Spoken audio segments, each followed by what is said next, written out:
Hello, my name is Matthew, and this is the Book of Matthew.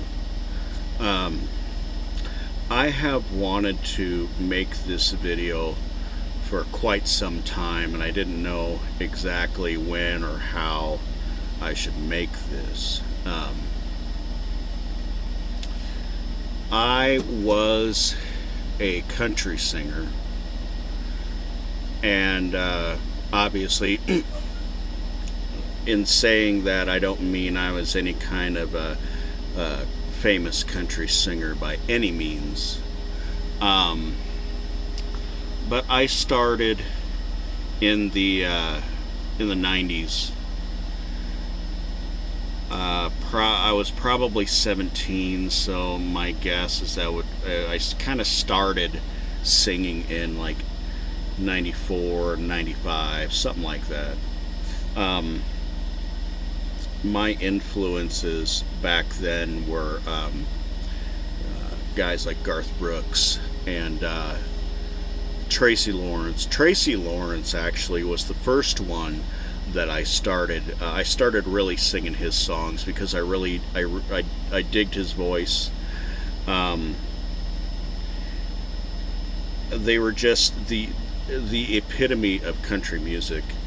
And when I started discovering other artists like George Strait, Garth Brooks, um, all of them '90s. Well, even well, technically, George Strait isn't a '90s artist. George Strait got his start in '81.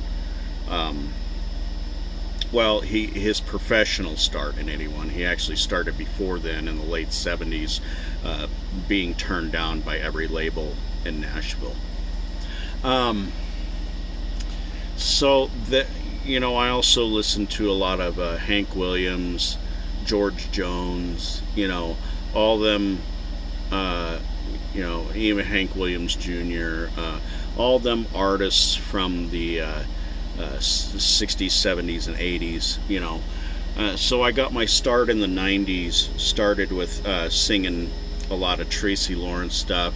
Then I moved on to Garth Brooks. Just as I discovered that I could sing a lot of this kind of stuff, my repertoire just kept getting bigger and bigger with different kinds of artists. So I had a lot of stuff that I could kind of draw from that the crowd, for the most part, would like. The majority of it. If you didn't like Garth Brooks, I had George Strait stuff that I could do. Um, and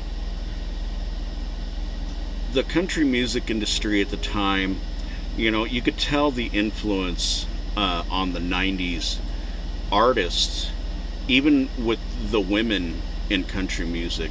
Like Reba McEntire is iconic in the country music industry, and I think she also got her start in either the late '70s or early '80s too. Tanya Tucker and them, and then in the '90s, Martina McBride come out, um, Faith Hill, um, Jody Messina, um, just a whole host of female country artists that were kind of carrying on that whole. Um, it's kind of a carryover from the '60s, '70s, and '80s type of country. They were kind of carrying that same torch into the '90s and the early 2000s. Um, at some point, my guess, from my earliest recollection, like 2009 or 2010, probably the 2010s, up until here the last few years, country music has completely changed the trajectory of the way it was. Starting with what I would like to call the bro country era in the 2010s. And I think Brantley Gilbert was the first one that I heard that started changing up country. Now, I really got into Brantley's stuff because he was mixing rock or even kind of metalish sounds into country music. And I didn't really see a problem with that because a lot of country singers and country fans not only like country, but they like rock and roll. As a matter of fact, Chris Ledoux made a song called Even Cowboys Like a Little Bit of Rock and Roll. So I didn't really see a problem with him changing up country music like that, because he was still kind of sticking to the roots of country music but adding a little bit of modern heaviness to it. But things got progressively worse in country music, and I have been very vocal about this on social media. And at some point, I just quit talking about it because the industry wasn't changing at all. And so I quit listening to a lot of modern country, with the exception of I like a little bit of Florida Georgia Line, even though they get a lot of shit for being just too bro country-ish. I don't even know how else to explain it. To me, I don't mean this in like a bad way, but I think a lot of the people that I know kind of view Florida Georgia Line as like the Nickelback of country music almost. But I like a little bit of Luke Bryan stuff. I try to steer clear from some of it.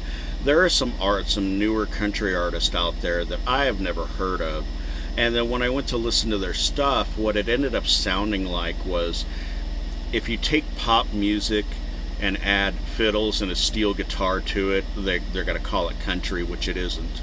It's not. I don't even know what the hell you call that, but it's not country music at all.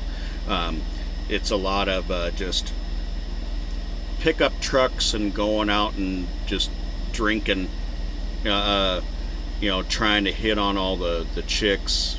It has nothing to do with what country music was like, or what it has been since the 40s, 50s, ever since country music started becoming a thing. And then I heard an artist called Royal Lynn. She's a Canadian country music singer that was basically trying to revive what Brantley Gilbert started. And I really dug what she was doing. I love her voice. I love how the music is structured. So yeah, and then I heard Ella Langley, and the very first song I ever heard from Ella Langley, it was on like a TikTok, some kind of reel, and it was the song "Excuse Me, It Looks Like You Love Me," and I fell in love with that song because it just harkened back to that 70s, 80s, 90s kind of country, and her voice really suited it really well. And then I heard Choosing Texas. Choosing Texas was one that really got it for me because Ella Langley doesn't have a voice like, say, Martina McBride or Faith Hill. When you listen to Ella Langley sing, you can feel her heartbreak, you can feel her pain, you can hear and feel all the emotion in her songs. And I was just blown away by how she's continuing on the legacy of what country music should be, and and I don't care if there's a little bit of rock influence in there. That's why I dig Royal Lynn too. Although it seems like Royal Lynn has kind of moved towards the heavy and death metal type sounding stuff, which, since I'm a metalhead, I like that sort of thing too. But yeah, let's And there's even more of these. Megan Maroney, and who's that one dude? There's Riley Green, I think it is. Um, he's the one who was the second voice in "Excuse Me, It Looks Like You Love Me." Um, People like Riley Green, Ella Langley, Megan Maroney. Um, they're they're trying to bring back what country music should be. And which brings me to my next point. I am a really, well, obviously, if you couldn't tell by the way I talk about her, I am a really big fan of Ella Langley, and I have to congratulate her because um, this year Ella Langley won 7 CMA awards. And I think that's actually a record for the CMAs because I don't remember who had it before, but whoever it was won 6. And I don't remember if they were male or female country artist, but 6 was the record. And yeah, Ella Langley is just, she is just an amazing artist as a whole. Um, so far, I haven't heard anything from her that has been subpar. Everything has just been, you know, awesome. And yeah, so congratulations to Ella Langley. I mean, I wish her the best of luck. Yeah, like she needs any wishes from me. She knows what the hell she's doing, and you know she's got the help and the love and support from like Miranda Lambert, which also Miranda Lambert is one that has tried to keep that original kind of country music theme going. Um, so yeah. Um, if you want to get into modern country, start with people like Ella Langley and Riley Green, Megan Maroney, um, and whoever else. There's a slew of new country artists that are coming out, and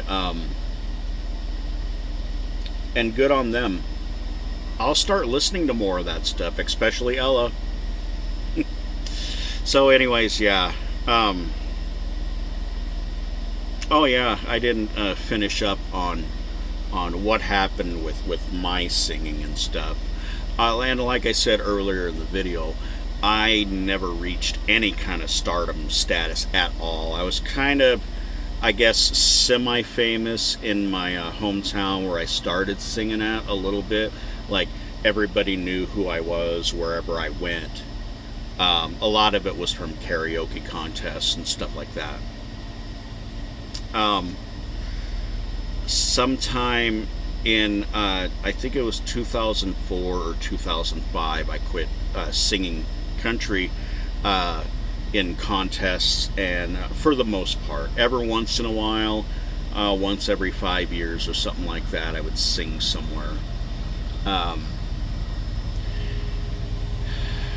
I got I got into some serious contests. Um, One of them was with the Colgate Country Showdown. And as the promotion in general, there's nothing wrong with it. But when you have judges that are partial to somebody even before the competition starts, you know you have a problem. I was in a series of contests before 2005 where I would come in like fourth or fifth or even sixth place or whatever, and I find and it's not that I didn't feel that I didn't deserve to place fourth or fifth or whatever, because the people who I was singing against were really good. If they were just as good as me, if not better. um, I'm not going to say that I was singing against people who shouldn't have been singing at all. Like for example, they had this is probably in 2005, 2006. They had it's probably 2005 at the State Line Casino in South Dakota. uh, me and my ex-wife and her husband and a girl that I was seeing walked into the State Line Casino where they're having this karaoke contest. And immediately I went up to the bar because, I was a drunk. That's what you do.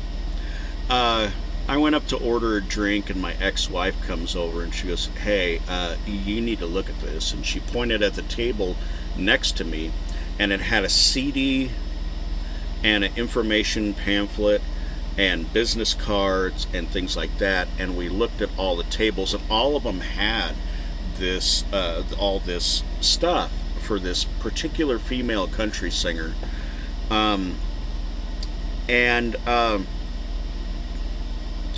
I just looked. I remember looking at my ex-wife, going, "Well, this ain't good."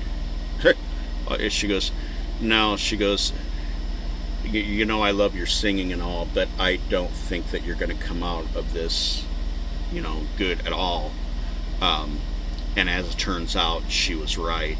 The judging come along, and I think I took fourth place. And and this has happened to me multiple times throughout the years, where as soon as the MC of the event called out, 1 through 4 or 1 through 5 or whatever, there would always be somebody in the crowd that would stand up and point at me and look at me and go, "Dude, you got fucked." And I felt so bad because the entire audience was pissed off that whoever took first and second, didn't deserve them spots. And even the judges would come out and say, "Look, we didn't score these cards like this." I remember there was a karaoke contest where I got third, I think it was, and this is at a bowling alley in Columbus, Nebraska, I think it was, where the mayor of Columbus happened to be one of the judges. And he got really upset with whoever was putting on the contest. He knows that with all the other judges he was sitting around, that according to them, I should have taken first place. So when I was like third or even fourth or whatever, he told them straight up, "Don't ever include me in anything like this again, because you are not reading the scorecards like they were scored." So there has been a lot of corruption in a lot of these contests that I've been in.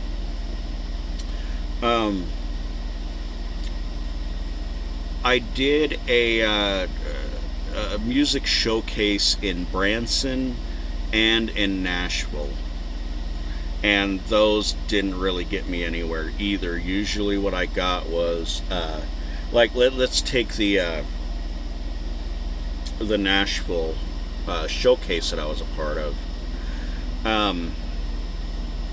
I was among 30 people.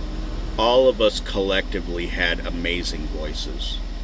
There was not one bad singer, and we were all rooting each other on, because and that's the way it should be, and that's the way it is in country music, where the whole industry just looks out for one another.